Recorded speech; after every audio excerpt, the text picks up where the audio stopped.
అంటే మీరు మా తాతగారు. అక్క, మా తాత నా కోసం నన్ను వెతుక్కుంటూ వచ్చారు.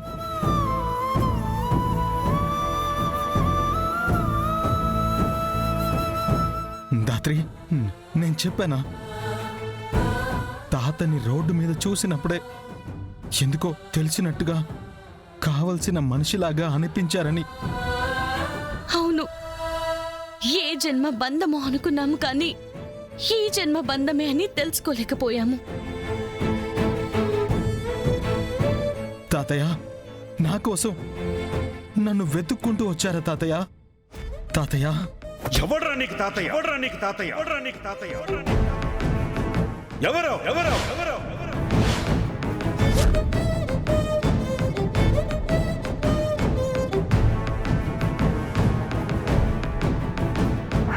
చెప్తా వాళ్ళ సంగతి.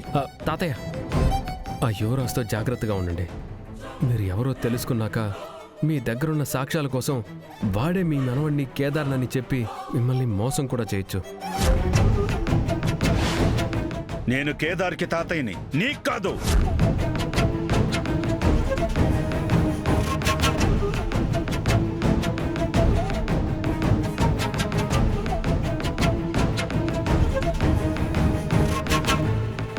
అయినా నీ నాటకాలు, నీ ముసలి కన్నీళ్లు, కపట ప్రేమలు నన్ను మోసం చేయగలవని ఎలా అనుకున్నావు? మోసం చేయడం ఏంటి తాతయ్య గారు? మీరేమంటున్నారో అసలు మాకు అర్థం కావట్లేదు. నేనే కేదార్ని తాతయ్య, నీ మనవడిని. అబద్ధం! నువ్వు నా మనవడివి కాదు. నా మనవణ్ణి నేను కలిశాను. బయటే ఉన్నాడు. బయటున్నాడా?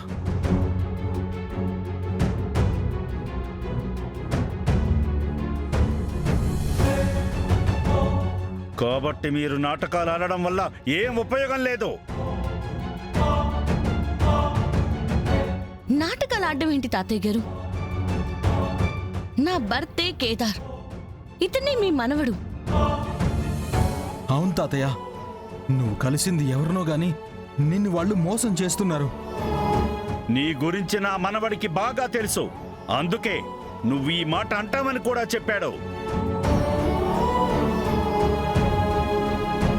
అయ్యో తాతయ్య గారు, మీకెలా చెప్తే అర్థమవుతుందో మాకు తెలియట్లేదు. మోసం చేస్తుంది మేం కాదు, అతను. ఈ మాట వాడితోనే చెప్పిస్తాను తాతయ్య. ఆగో!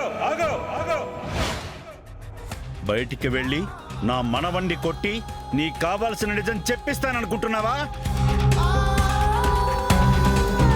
వాడి మీద చిన్న గీత పడినా నీ ప్రాణాలు తీస్తాను.